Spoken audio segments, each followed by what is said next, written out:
Raise your words, not your voice. It is rain that grows flowers, not thunder. Rumi I had one of those really intense arguments with my partner recently, and it made me realize the importance of knowing how to fight well in a relationship.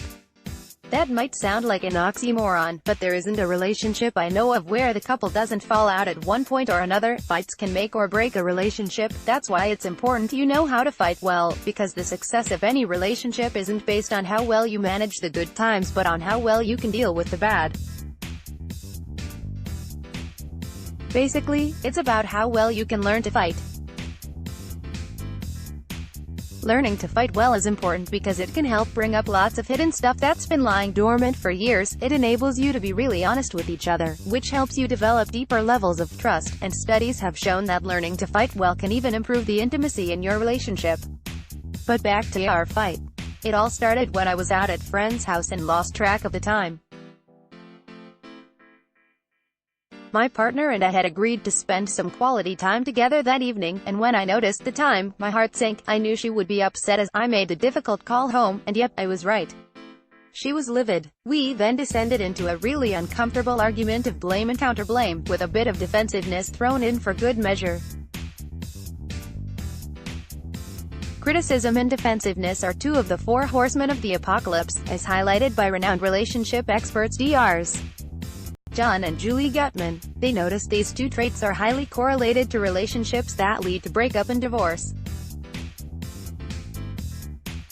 Whenever my partner and I would have our worst arguments, these two traits would always be present, and this time was no different.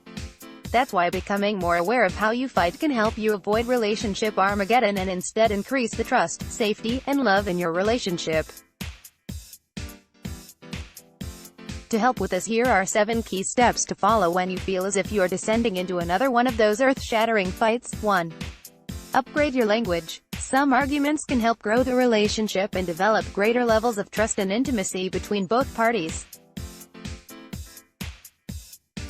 Other arguments are the opposite. They create a hierarchy and a power struggle, which diminishes respect, trust, and love.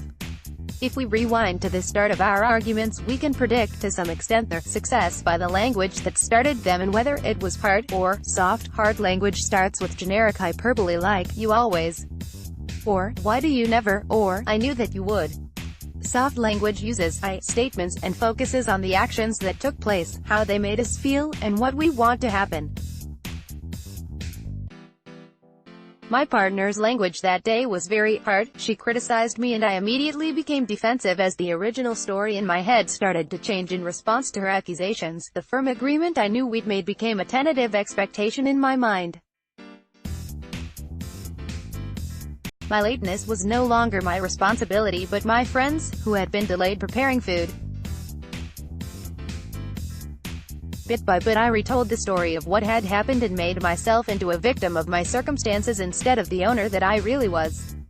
The language used at the start of our exchange influenced my response and how the subsequent argument progressed. The Gottman Institute reported that they can predict with 94% accuracy how a discussion will end based on the language used to start it. The softer and kinder our words, the less defensive we become, meaning we are more open to taking responsibility and creating connection instead of disconnection. A key principle to help with this is to use language to complain but don't blame. 2. Create space. Luckily, I had a 1-hour drive home to work out what had happened and to get some perspective following our argument. I didn't realize it at the time, but this was a crucial period because I used it to work through what had happened, and there's no way we could have achieved such a good outcome without the time this gave us. I've learned that it's wise to agree in advance to call a timeout, or press pause before arguments begin. In the past I've attempted to call a timeout to create the space to calm down, but this has only made matters worse.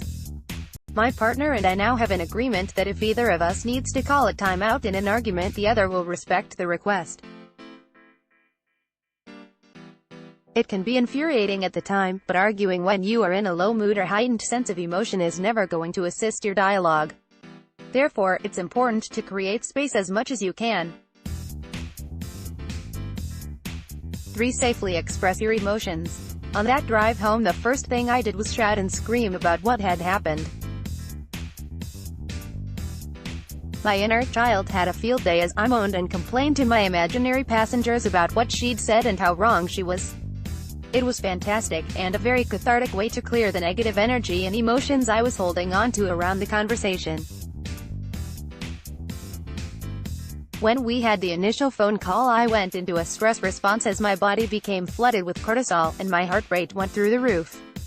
Expressing my emotions and doing lots of deep breathing on the way home helped me flush the cortisol out of my body and return it to its original state. Without doing this, I would have taken those negative emotions and feelings into the resumption of the fight on my return home. The intense emotions we have during a fight form a negative filter through which we see the relationship. There's not much our partners can say that we won't interpret the wrong way when we come from this place. That's why it's so important to clear the filter and express your emotions as best you can. It's important to make sure that you find somewhere safe to do this, however.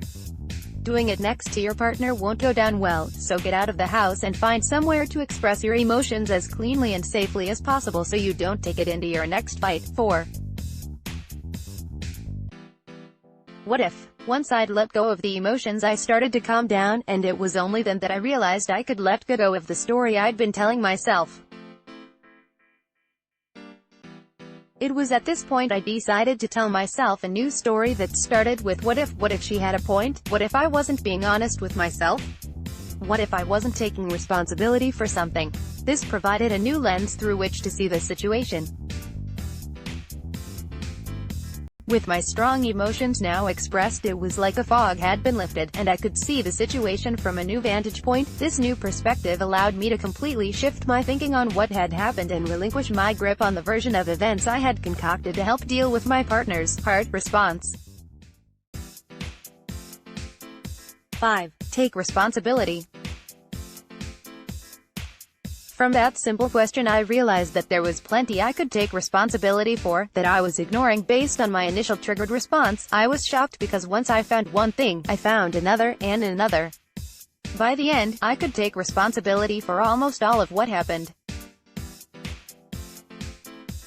It would have been easier to take responsibility for either nothing, be stubborn, or everything, be a people pleaser.